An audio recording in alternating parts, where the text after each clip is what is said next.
As you can see, my 12-inch cube set is sort of running over.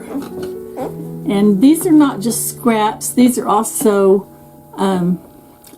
pieces that I've cut from things that are left over from other projects. Some of them are bigger pieces that I cut up into squares like this, rectangles, and triangles. Of course, I use Quilt for these, not so much for these and these, because they're easier to cut with my strip cutter.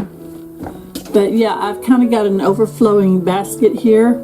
A lot of times I will cut pieces from this basket. This is a 6.5 inch. This is my 6.5 inch strip container. And so a lot of these pieces that I cut and put in here come from these strips. All of these are 6.5 inches wide by, usually they are with the fabric, but these are all 6.5 inches. I have different sizes of strips that I save, and usually it's either fabric that someone has given me or fabric that's left over after I do a project. Sometimes I might just have a 3/4 of a yard and I'll cut it up into these. And I think I've done a video on that before, but that's where a lot of those come from, is out of this strip basket or strip bin. Alright, so I'll get this out of the way and I'll show you what I'm going to make. Now I have decided to try my hand at making sort of a potato chip block. I know that is all over the internet, the potato chip quilts and blocks are. And I was thinking that Brenda from Conquering Mount Scrapmore had created that block, so I googled it, and sure enough, AI agrees with me that she is indeed the one who created the potato chip block. But many others have taken that idea and thought, and they have just gone everywhere and created all kinds of beautiful blocks out of those potato chip cutouts. So let me show you kind of what I had in mind with mine. I'm just putting the square in the center, and then I'm putting a rectangle on either side of that, and then I'm sewing 2 of the potato chips together and putting it on the top and bottom. However, since I have a directional fabric, I'm having to do things a little bit differently. As you can see on this one, I've sewn the first 2 potato chips on the left and right of that square. But I have to switch that around, and on this one I've sewn those first 2 potato chips on the top and bottom. And the reason I'm doing that is because that way I can still have my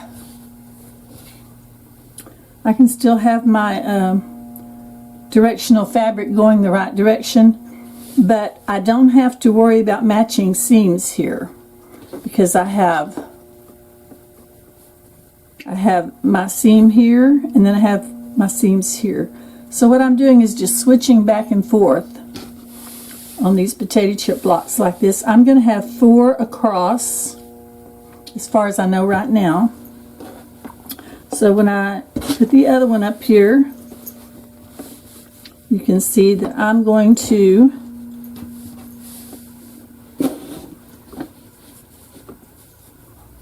have my seam in the middle on this side, just like I did over here, and then my other 2 seams here. And then when I get ready to add another row to this, I'm going to have to do the same thing. For instance, I can't match those 2 up because then I would have 2 seams to match up. But I can match these 2 up, because here's my 1 seam and there are my 2 seams. So I've got my neutrals, and I've got different kinds of browns. I've got a lot of that one. There's browns. Here's some more neutrals. So I've got all of these different neutrals. And I have my blocks, my 2 blocks. I'll set up here. I'm going to turn this towards me this time so that I don't get confused when I'm sewing. Alright, so let me readjust the camera again and I'll show you a simple way that these go together. Okay, like I said, the first one we're going to sew onto the top and bottom of the square. This is a 6.5 inch. These are 3.5 by 6.5, and that's all the units there are. 3.5 by 6.5.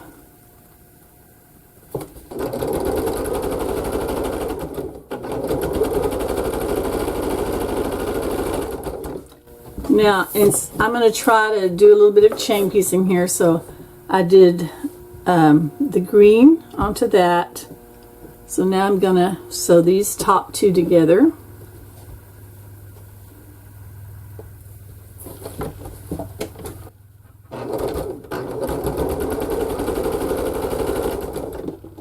Then I'm going to go ahead and take this one out.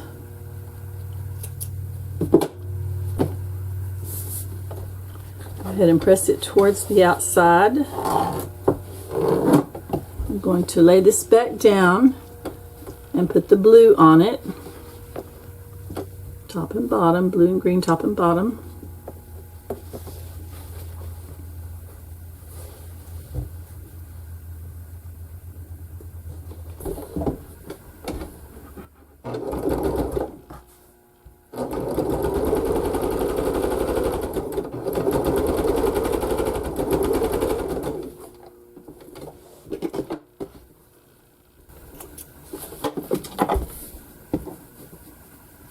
If I had these on a design board, they wouldn't be moving around like that, but like I said, my design boards are all full right now because I've been cutting out a lot of blocks and just having them ready to go. Okay, now did I have this at the, I had this at this side, because I can tell because I've got my neutral here, so the other neutral goes there. Like I said, I'm kind of a pattern person, so I kind of need to see a pattern for these. And they don't all have to be alike, they just have to not be too crazy for me.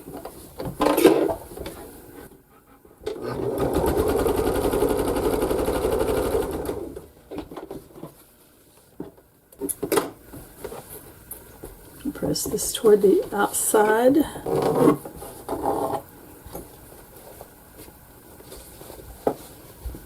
And I've got this one going towards me, so the middle unit is finished. This side is finished, so now I can sew this to this.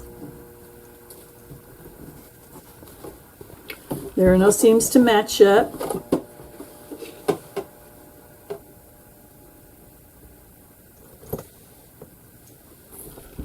I am going to put one clip in the center just so that I don't accidentally move it.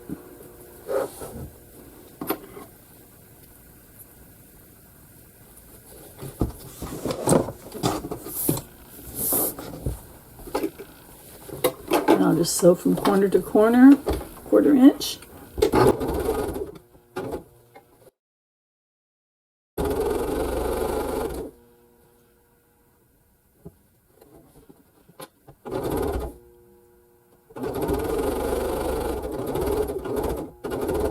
And this time, since I'm only doing one block at a time, because I have to sew these two together, but before I do that, I want to open this up, press it towards the outside.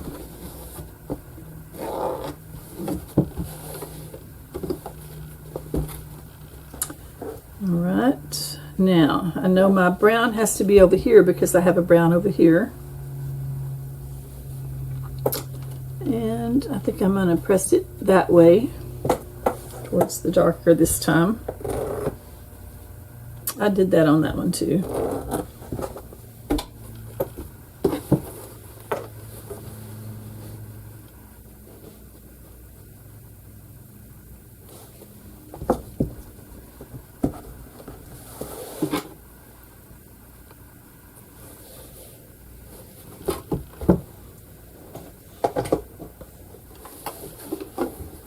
Now I'll just sew this last part on.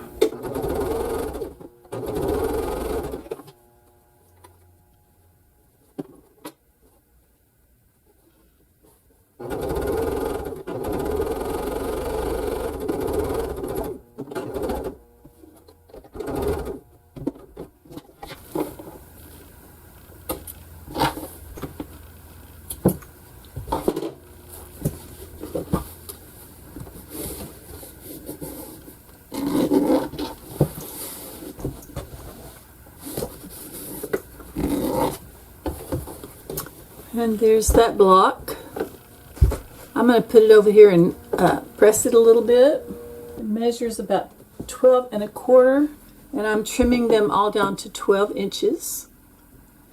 And unlike having flying geese units or half square triangles, you can take a little bit off of each side, maybe 1/8 of an inch off of each side, and it'll still look great.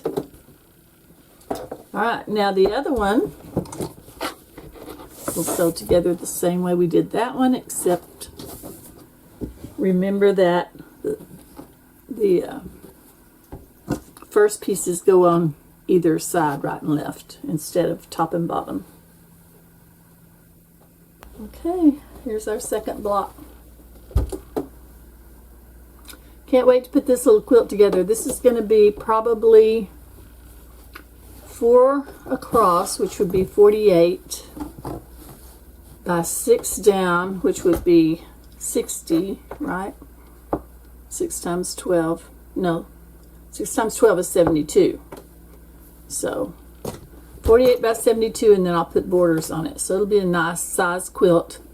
This would make a great gift for a fisherman or fisherwoman.